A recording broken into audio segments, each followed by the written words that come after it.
आप सभी का अखिल भारतीय बीएड संघ के यूट्यूब चैनल पर हार्दिक स्वागत करता हूं। साथियों, आज अपन पूरे इस मामले पर चर्चा करेंगे। बीएड केस में क्या हुआ था शुरू से लेकर अंत तक, क्योंकि कई साथियों को इस मामले पता नहीं है कि ये केस कैसे स्टार्ट हुआ और क्या हुआ इस केस में। ये मैं पूरा आपको आज इस बारे में चर्चा करूंगा और आज जो भी न्यूज अपडेट है कोर्ट की वो भी मैं आपको बताऊंगा। तो जो भी इस केस से जुड़े हुए पहलू है आप तक नहीं पहुंच पाए तो मैं आपको वो जुड़े हुए सारे पहलू आज इस केस में हुए थे वो सारे डिस्कस करूंगा। कब से क्या मामला स्टार्ट हुआ था। साथियों, मामला स्टार्ट हुआ था 2020-21 से स्टार्ट हुआ था। एडवर्टाइजमेंट आया था वो 2021 में आया था। जो विज्ञापन था, विज्ञापन का डेट था 3 जनवरी 2021। लेकिन ये मामला पहले से ही स्टार्ट हो चुका था। जो शिक्षा मंत्री थे राजस्थान में कांग्रेस सरकार के, जो वर्तमान में राजस्थान में पीसीसी चीफ भी है कांग्रेस के, गोविंद सिंह डोटासरा, इनका एक बयान आता है पहले मतलब ये बोलते हैं कि शिक्षक भर्ती आएगी 2019-20 में बोल देते हैं हम और एग्जाम लेंगे ये 2 अगस्त 2020 को एग्जाम लेंगे। लेकिन कोविड की वजह से एग्जाम नहीं हो पाता, नहीं वैकेंसी आती। लेकिन कोविड में वो फेसबुक लाइव करते हैं और बोलते हैं कि हम बीएड, एक एनसीटी की तरफ से हमारी लिए गाइडलाइन आई है, हम बीएड को प्राथमिक शिक्षक भर्ती में शामिल करेंगे, पीआरटी में भी हमें करना है। तो ये बोलते हैं और फिर जाके डीएलएड के लोग हैं वो एक्टिव हो जाते हैं। और यहाँ पे एक जो उपेन यादव थे वो एक संगठन चलाते थे, वो सारे लोग मिलकर प्लानिंग करते हैं कि कैसे बीएड को बाहर किया जाए इस मामले में। तो कुछ, मैं तो इस टाइम था नहीं, एक्टिव साथी थे मेरे बीएड के, महेश गिरी हैं वो थे, उन्होंने तमाम साक्ष्य इस बारे में जुटा रखे थे पहले। अगर मैं सरकार बाहर करती है तो हम क्या क्या करना चाहिए। तो उन लोगों ने पहले एडवोकेट से सलाह ली, जो डीएलएड के लोग थे, जो विज्ञान साथ थे, तो विज्ञान सा ने उनको टोकन मनी उन लोगों ने दी। बाद में हमारे जो लोग थे, मैं नहीं था, जो लोग थे पहले केस लड़ रहे थे हाईकोर्ट में, उन्होंने उससे बात की विज्ञान सा से। लेकिन विज्ञान सा जब तक बोलते हैं कि मेरे को टोकन मनी दे दी गई है जब केस स्टार्ट होता है। तो बात है दिसंबर 2020 की। दिसंबर 2020 आते आते कोविड खत्म होता है। एक पीएचडीसी वालों का एक हुजूम है, भीड़ है, वो उपेन यादव के साथ जो सिविल लाइंस आवास शिक्षा मंत्री थे उस टाइम के, वर्तमान में पीसीसी चीफ हैं डोटासरा, उनके आवास का घेराव करते हैं वो लोग काफी संख्या में। 2020 की बात है दिसंबर की। तो वहां उसका घेराव करते हैं उनके आवास का। तो पता नहीं क्या करते हैं नहीं करते हैं, उसमें क्या आश्वासन देते हैं। तो उनको बोलते हैं कि हम कल एडवर्टाइजमेंट है जो बीएड को ना शामिल किए हुए निकाल देंगे, बिना बीएड के एडवर्टाइजमेंट निकाल देंगे विज्ञापन। तो 3 जनवरी 2021 को एडवर्टाइजमेंट आता है। वही शिक्षा मंत्री जो पहले बोल रहे थे हम बीएड को शामिल करेंगे, लेकिन जो खुद के ही जो पंचायती राज रूल होते हैं राजस्थान के, जो आरपीआर राजस्थान पंचायती राज रूल, उसकी धारा 266 है, उसमें दे रखा है, उसमें साफ साफ जो भी एनसीटी योग्यता में संशोधन करेगी हम उसे मानेंगे। वो हमेशा उनका परमानेंट गैजेट वही है। लेकिन उस संवैधानिक उनका जो खुद का कानून था उसको ना मानते हुए एक लाइव आते हैं विज्ञापन जारी करने से पहले और बोलते हैं कि बीएड को हम प्राथमिक शिक्षक भर्ती में शामिल नहीं कर रहे। कोई कारण नहीं देते, बोलते हैं कि आपको 6 to 8 में शामिल कर रखा है, ये कर रखा है, कोई लीगल ग्राउंड नहीं देते, उसको दरकिनार कर देते। एक फिर बीएड वालों को थोड़ा सा पता रहता है कि गजट सरकार दरकिनार कर रही है और कई स्टेट में शामिल हुए, तो लोगों में जागरूकता हुई। 2 लोग थे, दूसरे असलम चौबदार और वो लोग। मैं तो इस बारे में ना तो मैं हाईकोर्ट जानता था ना सुप्रीम कोर्ट था, तो मैं कोर्ट जानता ही ना था। मैं तो एक स्टूडेंट था, तैयारी करने आया था। तो उन लोगों ने एक सभा आयोजित की थी जयपुर में 9 जनवरी को। तो वहाँ सभा में 50-100 लोग आते हैं बीएड वाले, उस सभा में निष्कर्ष निकालते हैं कि हम इसको केस के माध्यम से हम इसको लड़ेंगे। लेकिन उससे पहले घटना होती है 6 जनवरी को, वो लोग हमारे लोग भी मिलते हैं डोटासरा, लेकिन वो कुछ नहीं बोलते, बोला आप कोर्ट जाइए, ऐसे कुछ बहाना लगाते हैं। 9 जनवरी को सभा होती है, वहाँ एक फैसला लिया जाता है कि बीएड वाले केस लड़ेंगे सुप्रीम कोर्ट में। तो उनका वो लोग अपना अकाउंट जारी करते थे, असलम चौबदार, मुकेश सिंह पाटिल। वो इस भर्ती प्रोसेस में उनके नंबर भी नहीं थे और शामिल भी नहीं थे एक तरह से, और पहले से एक्सपीरियंस लोग थे, पहले केस लड़ चुके थे, वो केस ऑलरेडी लड़ रहे थे। तो वो केस स्टार्ट होता है 19 जनवरी को, केस फाइल हो जाता है 2020 में 21 में मेरे नाम से केस फाइल होता है हाईकोर्ट में जयपुर में। केस चलता है और वो लोग पिटिशनर्स भी बनाते हैं काफी। तो फिर ये मामला जोधपुर हाईकोर्ट पहुंचता है। जो इंद्रजीत मोहंती थे उस टाइम के जस्टिस थे, चीफ जस्टिस थे राजस्थान जोधपुर हाईकोर्ट के। तो वो बीएड को प्राथमिक शिक्षक भर्ती में 4 फरवरी 2020 को अंतरिम राहत देते हुए बीएड को प्राथमिक शिक्षक भर्ती में शामिल कर लेते हैं और एनसीटी जवाब लेते हैं। एनसीटी बीएड पक्ष में जवाब देती है, अंडर सेक्रेटरी थे उस टाइम प्रविंदर सिंह अपनी एक जवाब देते हैं उसमें बीएड पक्ष में। केस चलता रहता है। उन लोगों ने पता नहीं क्यों केस डिले किया, उस पैसे कमाने के चक्कर में कैसे वो केस डिले करते रहे उसको। उस टाइम अगर केस मेंशन हो जाता, जैसे हम लगातार सुप्रीम कोर्ट में केस मेंशन कराते रहे, तो इंद्रजीत मोहंती उस केस को उसी टाइम बीएड के फेवर में करते थे। लेकिन इसमें आप जुड़े रहे तो इसमें बाद में राजनीति बताऊंगा किस तरीके से इस केस में राजनीति की थी कांग्रेस सरकार ने और गहलोत ने। गहलोत जी के जो शिक्षा मंत्री थे गोविंद सिंह डोटासरा, उन्होंने किस तरीके से बीएड के साथ अन्याय किया था और राजनीति चल चली। वो लोग थे जो बीएड में पहले केस लड़ रहे थे, वो पैसे कमाने के चक्कर की भूख में उन्होंने बीएड धारियों का हित अनित कुछ नहीं देखा। उन्होंने क्या होगा, वो अपने पिटिशनर बनाते रहे और बीएड के साथ अन्याय को उन्होंने कोई कमी नहीं छोड़ी। केस चलता रहा। मैं तो अपने एग्जाम की तैयारी करता, मैं तो जानता ही था क्या केस होता है, क्या हाईकोर्ट होता है, क्या सुप्रीम कोर्ट होता है। हम जुलाई में अगस्त आता रहा, 26 सितंबर को एग्जाम हो जाता है। एग्जाम के बाद मैं थोड़ा सा एक्टिव होता हूँ, मेरे अच्छे नंबर आते हैं दोनों ही पेपर में, पेपर 1 पेपर 2 मैं दोनों में अच्छे नंबर आते हैं, मेरे दोनों में सिलेक्शन हो जाएगा तो अच्छी है। मैं केस में थोड़ा सा एक्टिव होता हूँ, तब भी मैं केस के बारे में नहीं जानता। वो लोग करते हैं और भी पिटिशन बनाते हैं एग्जाम के बाद में और फाइनली आता है अक्टूबर में। जो डीएलएड वाले लोग थे वो 37 मार्क पे, उपेन यादव है जो बेरोजगार संघ चलाता राजस्थान में, वर्तमान बीजेपी ज्वाइन कर लिया, चुनाव भी आ गया है। उसके नेतृत्व में उसके मतलब जब तक तो वो इस केस से दूर हो गया तो उपेन यादव ने मना कर दिया मैं इस केस से हूँ नहीं, लेकिन उसका बैक सपोर्ट उसी का था, कोर्ट तमाम तरीके का संगठन बनवाने का। तो अक्टूबर में धरना स्टार्ट होता है 12-13 अक्टूबर के आसपास शहीद स्मारक जयपुर पे। वो लोग धरना करते हैं, 45 दिन का धरना करते हैं। 25 नवंबर तक उनका धरना चलता है और दीपावली के दिन भी धरना चलता है शहीद स्मारक पर। सरकार पर प्रेशर बनाते हैं खिलाफ, सरकार पैर भी करती है खिलाफ। और उससे पहले एक 26 नवंबर को एग्जाम था, उससे पहले 24 नवंबर को एक मीनाक्षी अरोड़ा पे उतारते हैं हम इन लोगों को। तो राजस्थान में थे उन लोगों को हम सारे लोग बोलते हैं आप भी सुप्रीम कोर्ट से सीनियर एडवोकेट लेके आइए, लेकिन जो लोग थे वो बीएड का केस लड़ रहे थे राजस्थान में, वो सीनियर एडवोकेट नहीं लेके आते यहाँ पे सुप्रीम कोर्ट से। पता नहीं उसमें किस तरीके उन लोगों को वो प्रभावित नहीं थे।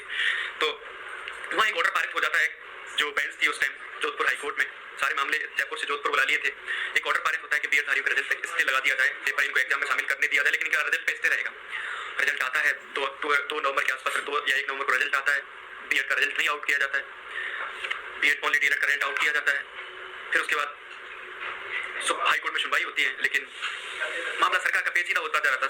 चुनाव भी तो नहीं थे, लेकिन टोटासरा थे, तो कहीं ना कहीं गहलोत सरकार उस टाइम कोई सभाएं चल रही थी। तो मैं स्वागत करता हूँ साथियों, आज अपन पूरे इस मामले पर चर्चा करेंगे। बीएड केस में क्या हुआ था शुरू से लेकर अंत तक, क्योंकि कई साथियों को इस मामले पता नहीं है कि ये केस कैसे स्टार्ट हुआ और क्या हुआ इस केस में। ये मैं पूरा आपको आज इस बारे में चर्चा करूंगा, और आज जो भी न्यूज अपडेट है कोर्ट की वो भी मैं आपको बताऊंगा। तो जो भी इस केस से जुड़े हुए पहलू है आप तक नहीं पहुंच पाए, तो मैं आपको वो जुड़े हुए सारे पहलू आज इस केस में हुए थे वो सारे डिस्कस करूंगा। कब से क्या मामला स्टार्ट हुआ था। साथियों मामला स्टार्ट हुआ था 2020-21 से स्टार्ट हुआ था। एडवर्टाइजमेंट आया था वो 2021 में आया था, जो विज्ञापन था। विज्ञापन का डेट था 3 जनवरी 2021, लेकिन ये मामला पहले से ही स्टार्ट हो चुका था। जो शिक्षा मंत्री थे राजस्थान में कांग्रेस सरकार के, जो वर्तमान में राजस्थान में पीसीसी चीफ भी है कांग्रेस के, गोविंद सिंह डोटासरा, इनका एक बयान आता है पहले मतलब ये बोलते हैं कि शिक्षक भर्ती आएगी 2019-20 में बोल देते हैं हम, और एग्जाम लेंगे ये 2 अगस्त 2020 को एग्जाम लेंगे, लेकिन कोविड की वजह से एग्जाम नहीं हो पाता, नहीं वैकेंसी आती। लेकिन कोविड में वो फेसबुक लाइव करते हैं और बोलते हैं कि हम बीएड, एक एनसीटी की तरफ से हमारी लिए गाइडलाइन आई है, हम बीएड को प्राथमिक शिक्षक भर्ती में शामिल करेंगे, पीआरटी में भी हमें करना है। तो ये बोलते हैं और फिर जाके डीएलएड के लोग हैं वो एक्टिव हो जाते हैं। और यहाँ पे एक जो उपेन यादव थे वो एक संगठन चलाते थे, वो सारे लोग मिलकर प्लानिंग करते हैं कि कैसे बीएड को बाहर किया जाए इस मामले में। तो कुछ मैं तो इस टाइम था नहीं, एक्टिव साथी थे मेरे बीएड के महेश गिरी हैं वो थे, उन्होंने तमाम साक्ष्य इस बारे में जुटा रखे थे पहले, अगर मैं सरकार बाहर करती तो हम क्या करना चाहिए। तो उन लोगों ने पहले एडवोकेट से सलाह ली, जो डीएलएड के लोग थे, जो विज्ञान साथ थे, तो विज्ञान साथ ने उनको टोकन मनी उन लोगों ने दे दी। बाद में हमारे जो लोग थे, मैं नहीं था, जो लोग थे पहले केस लड़ रहे थे हाईकोर्ट में, उन्होंने उनसे बात की विज्ञान साथ से, लेकिन विज्ञान साथ जब तक बोलते हैं कि मेरे को टोकन मनी दे दी गई है जब केस स्टार्ट होता है। तो बात है दिसंबर 2020 की।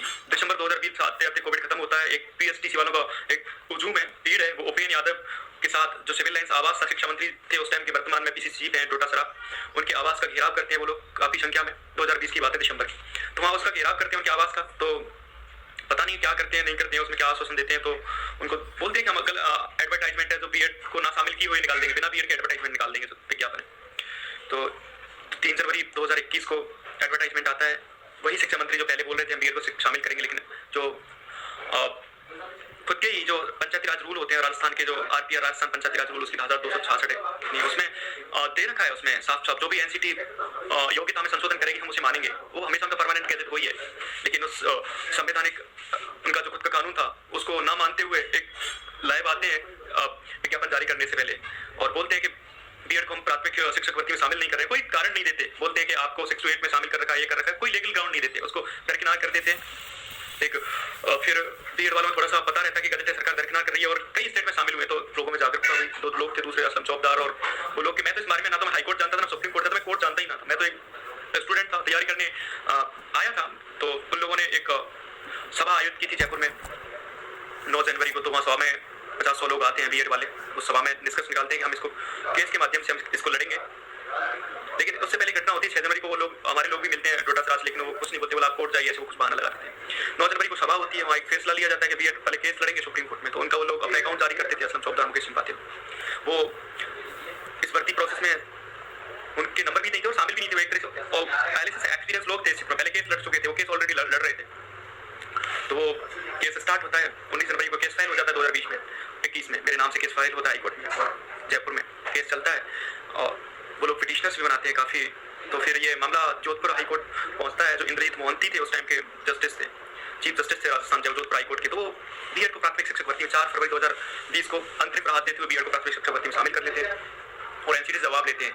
एनसीटी बीएड पक्ष में जवाब देती है, अंडर सेक्रेटरी थे उस टाइम रविंद्र सिंह, अपनी एक जवाब देते हैं उसमें बीएड पक्ष में केस चलता रहता है। उन लोगों ने पता नहीं क्यों केस डिले किया, उस पैसे कमाने के चक्कर में कैसे वो केस डिले करते रहे उसको।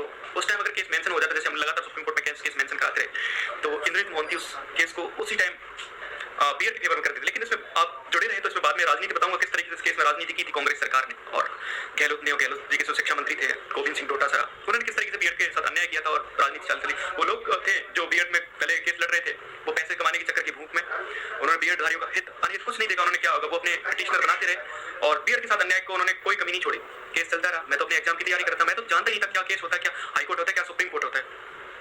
हम जुलाई में अगस्त आता रहा, 26 सितंबर को एग्जाम हो जाता है। एग्जाम के बाद मैं थोड़ा सा एक्टिव होता हूँ, मेरे अच्छे नंबर आते हैं दोनों ही पेपर में, पेपर 1 पेपर 2 में दोनों में अच्छे नंबर आते हैं, मेरे दोनों में सिलेक्शन हो जाएगा तो अच्छी है। मैं केस में थोड़ा सा एक्टिव होता हूँ, तभी मैं केस के बारे में नहीं जानता। वो लोग करते हैं और भी पिटिशन बनाते हैं एग्जाम के बाद में, और फाइनली आता है अक्टूबर में जो डीएलएड वाले लोग थे वो सही मार्क पे ओपिनियन यादव है जो बेरोजगार संघ चलाता राजस्थान में, वर्तमान बीजेपी ज्वाइन कर लिया, चुनाव भी आ गया है। उसके नेतृत्व में उसके मतलब जब तक तो वो इस केस से दूर हो गया तो ओपिनियन यादव ने मना कर दिया मैं इस केस से हूँ नहीं, लेकिन उसका बैक सपोर्ट उसी का था, कोर्ट तमाम तरीके का संगठन बनवाने का। तो प्रेशर बनाते हैं खिलाफ, पैरवी सरकार पैरवी करती है खिलाफ। और उससे पहले एक 26 नवंबर को एग्जाम था, उससे पहले 24 नवंबर को एक मीनाक्षी अरोड़ा पे उतारते हम इन लोगों को जो राजस्थान में थे, उन लोगों को हम सारे लोग बोलते हैं आप भी सुप्रीम कोर्ट से सीनियर एडवोकेट लेके आइए, लेकिन जो लोग थे वो बीएड का केस लड़ रहे थे राजस्थान, वो सीनियर एडवोकेट नहीं लेके आते यहाँ पे सुप्रीम कोर्ट से, पता नहीं उसमें किस तरीके उन लोगों को वो प्रभावित नहीं थे। तो वहाँ एक ऑर्डर पारित हो जाता है, जो बेंच थी उस टाइम जोधपुर हाईकोर्ट में, सारे मामले जयपुर से जोधपुर बुला लिए थे। एक ऑर्डर पारित होता है कि बीएड धारियों का रिजल्ट पे लगा दिया जाए, पेपर इनको एग्जाम में शामिल करने दिया जाए, लेकिन इनका रिजल्ट पेस्ते रहेगा। रिजल्ट आता है 2 नवंबर के आसपास, 2 या 1 नवंबर को रिजल्ट आता है, बीएड का रिजल्ट नहीं आउट किया जाता है, बीएड पॉलिटी डीएलएड का रिजल्ट आउट किया जाता है। फिर उसके बाद हाईकोर्ट में सुनवाई होती है, लेकिन मामला सरकार का पेचीदा होता जा रहा था। चुनाव भी तो नहीं थे, लेकिन डोटासरा थे, तो कहीं ना कहीं गहलोत सरकार उस टाइम कोई सभाएं चल रही थी, तो मैं शायद प्रशासन को गांवों के साथ प्रशासन अभियान चल रहा था, शहरों के संग प्रशासनिक अभियान, कोई सरकार का प्रोग्राम था, वहाँ चल रहे थे, तमाम नेता मंत्री जाते थे। उसमें एक सभा हुई थी तो उसमें डोटासरा और गहलोत गए थे, तो मैं वीडियो भी डालता हूँ उसको। गहलोत साहब ने बोला है कि ये युवा चाहे वो एजी से पैरवी करवा, तो उन्होंने एजी हमारे पास, मैं बताऊंगा एजी भी क्या बीएड वालों के पक्ष में सरकार किस तरीके से एकदम दलील देती है। तो सरकार तमाम तरीके पहलू करती है इस केस को। जो थी जो कांग्रेस सरकार थी वो जस्टिस थे चीफ जस्टिस राजस्थान के अकील कुरैशी, इनका मामला पहले से विवादों में घिरे हुए थे। अकील कुरैशी जो त्रिपुरा हाईकोर्ट से उनका ट्रांसफर लंबे टाइम त्रिपुरा हाईकोर्ट रहे, मध्य प्रदेश हाईकोर्ट में रहे थे, उनका नाम जब चर्चा में हुआ जब उनको 2014 में कॉलेजियम पहुंचा जाता है अकील कुरैशी को, लेकिन जो वर्तमान भाजपा सरकार थी उनके जो मंत्रालय था कानून मंत्रालय, वहां से उनकी फाइल वापस कर दी जाती है कि सुप्रीम कोर्ट में इनका प्रमोशन नहीं होगा, सुप्रीम कोर्ट नहीं पहुंचेंगे। तो सरकार ने पता नहीं क्या साठ गांठ की थी, क्या किया था, वो केस जस्टिस अकील कुरैशी की बेंच में पहुंचा दिया जाता है। यहाँ से नया मोड आता है, दूसरी बेंच से डायरेक्ट केस सीसीसीआई की बेंच में ट्रांसफर। अचानक हमें तो पता नहीं क्या मामला था, इनका मामला कोई सोहराबुद्दीन एनकाउंटर से भी जुड़ा हुआ था पहले। अमित शाह को भी सीबीआई की अंडर कस्टडी में 2009 उस टाइम का बड़ा मैटर था, उसमें यही थे वहाँ पे गुजरात हाईकोर्ट में जस्टिस, तमाम तरह के एलिगेशन लगे हुए थे। लेकिन इन राजनीति शिकार हुआ बीएड धारी, लगातार 23, 22, 24 को सुनवाई, लगातार 3 दिन सुनवाई होती है हाईकोर्ट में। मैं हाईकोर्ट पहुंचता हूँ, मैं खुद हाईकोर्ट रहता हूँ, तमाम तरह की सुनवाई सुनता हूँ। राजस्थान सरकार की जो दलीलें थी एकदम बीएड के खिलाफ, सारी दलीलें बीएड के खिलाफ देती है। जो यहाँ एएसजी थे भारत सरकार के राजदीप रस्तोगी और एनसीटी के भी वकील थे, लेकिन सारी पैसे वो राजदीप रस्तोगी करते हैं। रस्तोगी साहब बोलते हैं टाइम मांगते हैं, लेकिन वो टाइम नहीं दिया जाता है। बोला आप लेके आओ डॉक्यूमेंट, लंच के बाद लेके आओ। सुनवाई चलती है, पहले दिन, दूसरे दिन डीएलएड को सुना जाता है, तीसरे दिन बीएड को और एनसीटी को सुना जाता है। जजमेंट रिजर्व कर लिया जाता है, लेकिन 25 तारीख को तुरंत ही जजमेंट सुना दिया जाता है जस्टिस कुरैशी के द्वारा। बीएड को प्राथमिक से बाहर कर दिया जाता है। और जो एनसीटी का 28 जून 2018 नोटिफिकेशन था, अधिसूचना थी, उसको गैर कानूनी करार घोषित कर दिया जाता है। इसमें मैं बताया कि इसमें उन्होंने बोला कि आरटीआई एक्ट का उल्लंघन है और इसमें प्रोसेस है फॉलो नहीं किया गया है। और केंद्र सरकार ने बाध्य किया है एनसीटी को, नियम में कोई एक्सपर्ट कमेटी नहीं बनाई है, इस तरीके का उन्होंने हवाला दिया था। और उन्होंने अपनी गलत पावर का इस्तेमाल किया है सेंट्रल गवर्नमेंट में, कोई छूट नहीं दी जाती।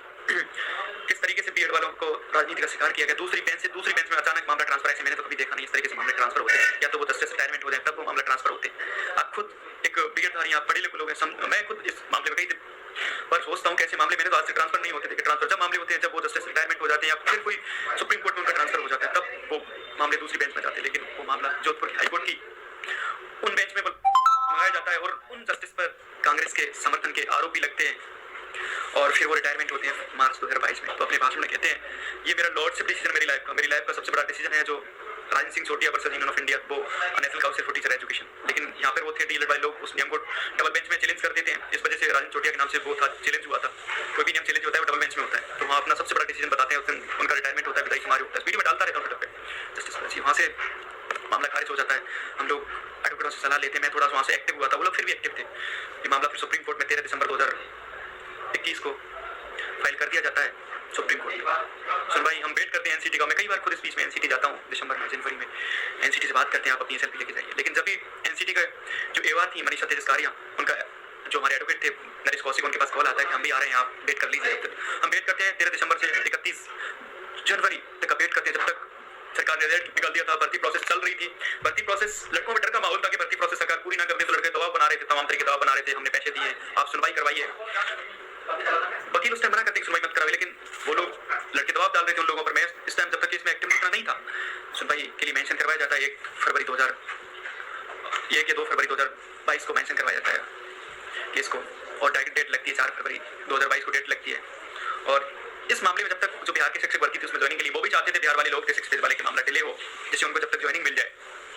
उनको ज्वाइनिंग मिल गई थी और मामला 4 तारीख को लगता है बीआर की तरफ से सीनियर एडवोकेट मुकुल रोहत की, और एक थे कोई सीनियर एडवोकेट वेस्ट बंगाल के थे, बॉस थे या कौन था वो थे, नाम ऐसे ही था कुछ, और नरेश कौशिक, तमाम एडवोकेट थे। लेकिन इसमें गलतियां ये भी थी उन लोगों की जो केस लड़ रहे थे, अभी तक सुप्रीम कोर्ट पहुंचे थे, उन लोगों की वो केस एक मंत्री के खिलाफ बयान देते हैं जो वर्तमान में बीजेपी में शामिल है, लेकिन पहले कांग्रेस में मंत्री थे, उनके खिलाफ बयान देते हैं, वो जो केस लड़ रहे थे उनको जेल पहुंचा दिया जाता है उन मंत्रियों के द्वारा। वो 4 तारीख से एक दिन पहले 3 तारीख को छूटते हैं जेल से, उनके पास उनके अकाउंटों में सारा पैसा, क्योंकि मंत्री ने उनको जेल में बंद करवा दिया था।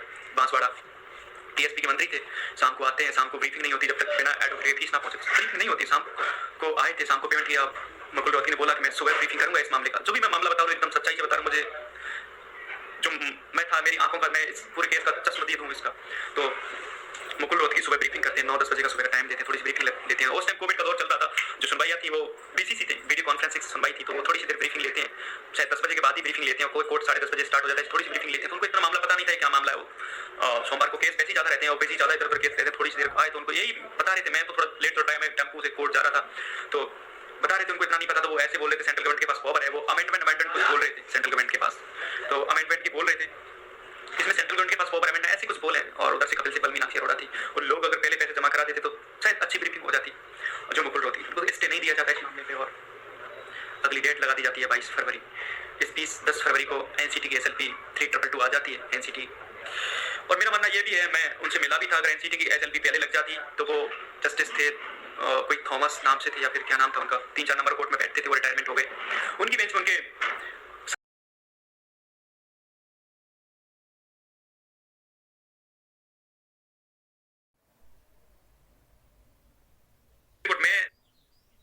नाम से जाता है या किसी और के नाम से जाता है, एनसीटी जाती है या union of India, supreme court पहुंचता। जो लोग बोलते हैं कि आप लोग सुप्रीम कोर्ट नहीं जाते, उन्हें एनसीटी को पहुंचना था, चैलेंज करने गई थी एनसीटी।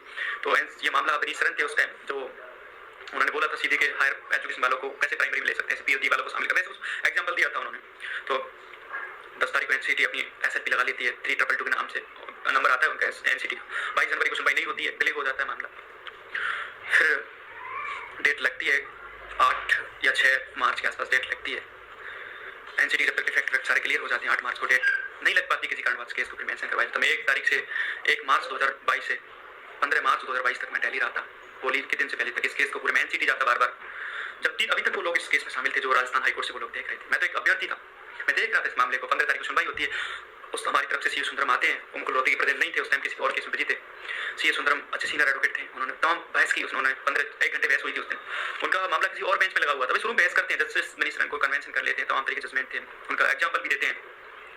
तो उस टाइम कपिल सिब्बल भी बीसी से जुड़े हुए थे, लेकिन जो सीए सुंदरम थे रिलायंस के पहले एडवोकेट रहते थे, बीसीसीआई के भी रहते थे, उन्होंने बहुत शानदार आर्गुमेंट किया और कन्वेंस कर लिया जस्टिस को। और जब तक वो दूसरे मामले में चले जाते, वो मामला पहले उनका डिले था, उस दिन नहीं लगा, अचानक वो मामला लगा हुआ था 1 दिन पहले, तो फिर लास्ट टाइम पर वो चले जाते हैं दूसरे कोर्ट में, फिर सुनवाई में वो रहते हैं हमारी तरफ से, ये जो थे नरेश कौशिक थे वो सुनवाई करते हैं। फिर उसमें एक लास्ट ऑर्डर निकालता है, जस्टिस विनीत रामदास नाम ऑर्डर देता है कि ये भर्तियां हैं सब्जेक्ट टू आउटकम रहेंगी, जिनको ज्वाइनिंग देती है डीलर वालों को, आप अगर आपके पक्ष में फैसला आता है तो आपको शामिल कर लिया जाएगा। भर्ती प्रोसेस पूरी होने को होती है मार्च अप्रैल में डेट लगती है, फिर सुनवाई नहीं होती अप्रैल में, 30 अप्रैल के आसपास सुनवाई दोबारा होती है। उस टाइम पटवाली सर को हम हायर कर लेते हैं उस टाइम से, फिर डिले हो जाता है, उस टाइम फिर वो डेट दे देते हैं, जुलाई की डेट देते हैं। जस्टिस विनीत सरन का रिटायरमेंट, विनीत सरन 10 मई हो जाती है, छुट्टी लग जाती है कोर्ट से। जब तक जनवरी 2022 में दूसरा एडवर्टाइज वो मार्च अप्रैल या मई में दूसरा एडवर्टाइजमेंट आ जाता है रीट का राजस्थान में 2022 का, उसको एक पिटीशन लगाते हैं, उसको जो कि जस्टिस दिनेश माहेश्वरी बेंच में लगता है, उसको भी उस अनुसार था पहले का मामला, उसी के अनुसार वो सब्जेक्ट को आउटकम कर देते हैं उस मामले को, और उसके साथ टैग कर देते हैं मुकेश कुमार के नाम से वो लगती है। अच्छा, जुलाई में सुनवाई होती है, 26 जुलाई को थी सुनवाई, फिर 19 को थी, 19 को डिले हो जाती है, नहीं होती। जब इससे पहले एक और घटना होती है, फिर लोग बोलते हैं कि भर्तियां पूरी होने वाली हैं, और उन लोगों पर एलिगेशन बहुत लगे हुए थे, और बहुत सारे उस टाइम पिटिशनर बने हुए थे, 3000 के आसपास पिटिशनर बने हुए थे, 1 करोड़ या 90 लाख के आसपास उन लोगों के पास फंड आया था, मेरे पास आ रहा था, मैंने फिर उजागर किया था। 2 अप्रैल को कमेटी गठित होती है, वहाँ पे वो लोग आते हैं, लेकिन वो फुल जुलूल जवाब देते हैं, और एडवोकेट पर कुछ पैसे फंसे हुए थे, उनको भी मांगने की वो केसेस करते हैं, लेकिन एडवोकेट से मना कर देते हैं कि बीएड धारी को पैसा है। वो बोले हम आगे सीनियर एडवोकेट नहीं उठा रहे, हमारे पास पैसा नहीं है, लेकिन 35-40 लाख रुपये वो खा जाते हैं, नहीं देते हैं। फिर हम क्या करें, बोला ये तो एडवोकेट मना कर, लेकिन हम बोलते हैं हम जॉइंट अकाउंट खुलवाते हैं, मेरा नाम और भागीरथ जी के नाम से जॉइंट अकाउंट खुलवाते हैं जयपुर में, मई में खुलवा देते हैं। अप्रैल में लड़ाइयाँ होती है, उनसे झगड़ा होता है। ओपन फंडिंग आप देखते होंगे किस तरीके से ओपन फंडिंग आती है, बीएड कार्य में नामात्र अकाउंट खुला तो बहुत कम पैसे आते हैं। हमारे पास जुलाई में 1 लाख रुपए जुलाई की सुनवाई से पहले हुए थे, क्योंकि पहले के कुछ पैसे पड़े हुए थे, वो हमने एडवोकेट यहाँ जब्त करवा दिए थे। फिर उसके बाद मामला अगस्त में लगता है, अगस्त में फिर सुनवाई नहीं होती है, 20 पटवालिया के पैसे फालतू में जाते हैं। अगस्त में सुनवाई आती नहीं, एक सुप्रीम कोर्ट का रूल है, कोई भी सीनियर एडवोकेट आ जाए वो पैसे लेके जाता है। अगस्त के बाद सीधा मामला अक्टूबर को लगता है। अक्टूबर में जब तक जो यूनियन ऑफ इंडिया की तरफ से एएसजी थी, additional solicitor general Aishwarya Bhati, उनके हस्बैंड की मृत्यु हो जाती है हार्ट अटैक से, फिर सुनवाई डिले हो जाती है, फिर होती है 18 अक्टूबर के आसपास होती है, फिर सुनवाई डिले हो जाती है। इनमें जब तक हम नॉर्मल एडवोकेट से काम चलाते हैं, क्योंकि हम पहले ऑलरेडी फंस चुके थे, हमारे पास फंडिंग आ नहीं रही थी। हम तमाम इन बीच हम जो आज प्रयागराज में नेताजी बोलते हैं, इनको हम बोलते हैं हमारी फंडिंग करवाइए, क्योंकि हमारे उस टाइम ना तो फॉलोअर थे, ना हमारे पास लोग थे, हम बड़ा उसमें रहते। हमने बोला केस तो ले लिया, हम केस को मेंटेन कैसे करेंगे, बड़ा रात दिन इसी बात की चिंता रहती थी। हम तमाम साथियों से, एमपी के साथियों से हम इस बारे में चर्चा करते रहते, पंजाब के साथियों से, वेस्ट बंगाल के साथियों से हम चर्चाएं करते रहते थे। हमने उत्तर प्रदेश के साथियों को बोला कि आप हमारी हेल्प करें, कीजिए, मामला